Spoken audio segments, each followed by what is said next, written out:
How did Spurs go from losing at home to Ipswich to crushing Man City at the Etihad? And this wasn't luck.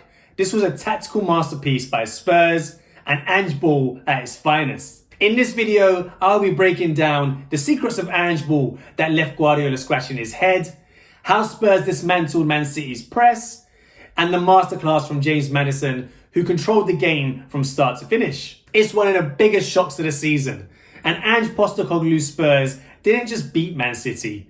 They outfought them, outran them, and outplayed them on their own turf. Now let's start with the basics of Ange-ball. And Spurs set up in a 4-3-3 formation when in possession of the ball. But this isn't a regular 4-3-3. Most of the outside positions are rigid and fairly fixed throughout the game. The two centre-backs stay deep, the wingers stay high and wide to pin the opposition full-backs, and the striker generally stays central but does drop in every now and again. But it's the positioning of the midfield three and the full-backs that cause chaos for the opposition team. Their fluidity and their fixed patterns of play means that there's multiple avenues to progress the ball up the pitch, and that makes it hard for the opposition to stop Spurs playing out from the back. And the key aims of Ange-ball is to draw out the opposition press, find the gaps in between the midfield and defensive opposition lines, and to create numerical superiority once they get through the opposition press. And the key movement of this Ange Postecoglou side that caused chaos for Man City is that the two fullbacks moved into the centre of the pitch to create a numerical overload. But the key difference against Man City was the rotation of Maddison and Sarr with Porro and Udogie, especially in the wide areas. Man City pressed in a 4-4-2 shape, and Spurs tried to play their way through the thirds and find the gaps in behind the wide midfielders of Man City. And if we jump into the visuals, you'll see that Man City line up in this 4-4-2 shape, and it's the midfield four of Savio, Bernardo Silva and Gundogan in central midfield, and Rico Lewis in that right midfield spot. And they have Haaland and Foden just ahead of them. And the key thing here is that Spurs outnumber Man City in the middle of the field by 8 players to 6. And this is the biggest mistake that Man City made in their press. They were outnumbered in those central areas, and Bernardo Silva and Gundogan don't have the athleticism to sort of nullify that press and cover multiple players at the same time when needed. And as the play progresses, Vicario passes the ball out wide to Ben Davies. You can already see he's got his head on the swivel and he knows what the patterns of play are before the play even starts. Udogie moves inside to occupy Gundogan, but he also occupies Rico Lewis cleverly in between the middle of both of them. And Maddison pulls out wide, knowing he can't be pressed by Kyle Walker because Son is pinning him at fullback. And you can see the different triangles that they try and create over the pitch already. Udogie, Maddison and Ben Davies create a nice little wide triangle on the left-hand side of the pitch. And Kyle Walker is being pinned by the opposition fullback, which means that they're able to progress the ball down the pitch with a lovely pass from Ben Davies into Maddison's feet. And this is the great thing about Ange's side, because they already have Solanke, Kulusevski and Son ready to run in behind as soon as Maddison finds that gap. Son drifts inside off Kyle Walker, knowing that he can't be man-marked because Maddison is driving with the ball. Maddison passes it inside to Son, and you can see here, Son's already facing the back line. Porro is now joining an attack to sort of occupy Gvardiol's mind and create another option. Kulusevski and Solanke narrow in and try and make runs in behind.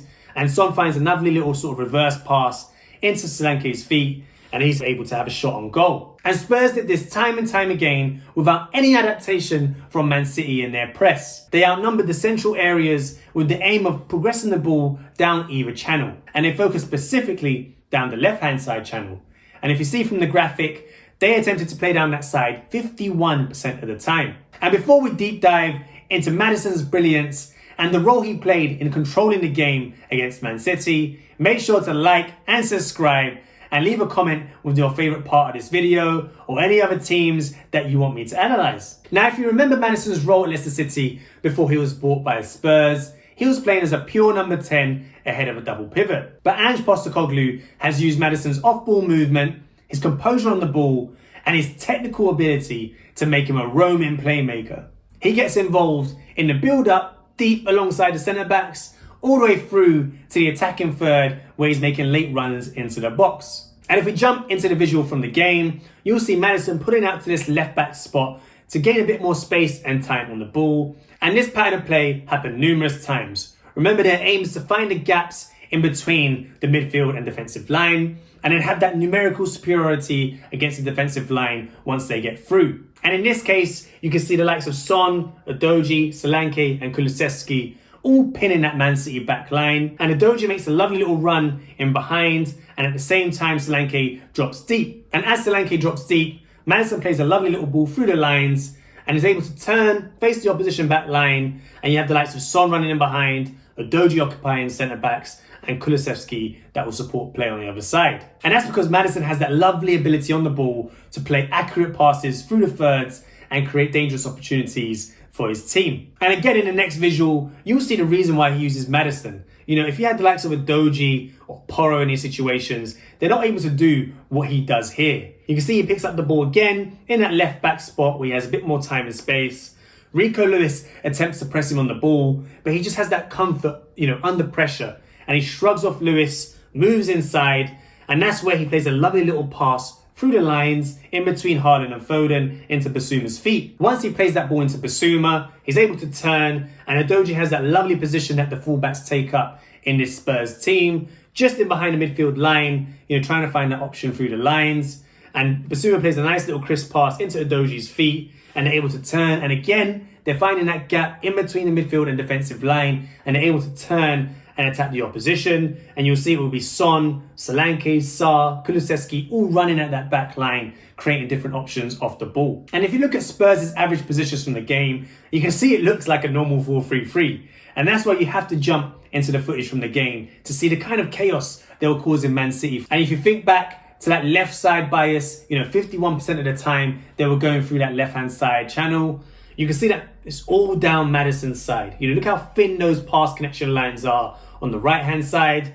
And look at what Maddison was doing and who he's connected to on that left-hand side. He's building strong connections along with Son, with Ben Davis, Basuma, and Udogie on that left-hand side. And if we talk about influence in a game, look at the pass map from Maddison, specifically his successful passes, and you can see he's all over the pitch down that left-hand side. And that's what I mean about the Roman playmaker. Look at how many touches he has in that defensive third, trying to create from deep, the midfield third, and also that attacking third on that left-hand side. And the quality of his off-ball movement and his technical ability is why Ange uses him all over the pitch. And his off-ball movement in particular was key to both goals against Man City. And if you look at the visual for the first goal, he spots that space in between Kyle Walker and John Stones, times his run brilliantly. He knows he's not going to get caught by Gundogan. He has the pace advantage and the athleticism advantage. And he times it perfectly. As soon as Kulusevski cuts inside, he starts that run. And he knows that Stones is partly occupied by Solanke, which means that he won't be able to track him as well as he could do. He times the run perfectly, and it's a great finish on his left foot. But it's that second goal where his off-ball movement is of the highest quality. Guardiola plays a loose ball inside, picked up by James Maddison, who plays it onto Son. And this is what I mean about clever movement. He initially makes that first couple of steps in behind Rico Lewis, but he spots that that's being well tracked and decides to create two options for Son. He curves his run the other side of Son, in between Stones and Walker, where Walker won't be able to track back. And he's either going to A, take Stones away from Son so Son can have a shot on goal, or B, which is the harder of the two, which happens in this game, Son's able to find him with a cute, clever pass and is able to have a shot on goal. And Son chooses that second option, plays a lovely reverse pass, but Maddison's first touch here is incredible, taking it with the outside of his right foot and stunning it ready for his finish. And he then dinks it over Edison from such short range. It's the highest level of off-ball movement, technical ability, and finishing ability from Maddison. Now, James Maddison has just turned 28, and I think he's entering the peak years of his career. He doesn't rely on that pace or athleticism, more his off-ball movement, the technical ability, and that composure on the ball. Ange Postecoglou's team didn't just beat Man City, they made history, breaking Man City's unbeaten 52-game record at home. And they did this by outnumbering the centre of the pitch with the positioning of Porro and Udogie, exploiting those wide areas with lovely patterns of play, and using the brilliance of Maddison as a Roman playmaker. And they showed that Spurs' Ange-ball is the real deal. If they can fix that mentality issue against the lesser teams, they could be on for a strong finish towards the end of the season. If you enjoyed this tactical breakdown, make sure to like and subscribe for more content. And leave in the comments, what was your standout moments from this Spurs performance? Who was your standout players? I know Kulusevski had a great game as well. And until next time, I'll see you on the next episode of A Game of Two Halves.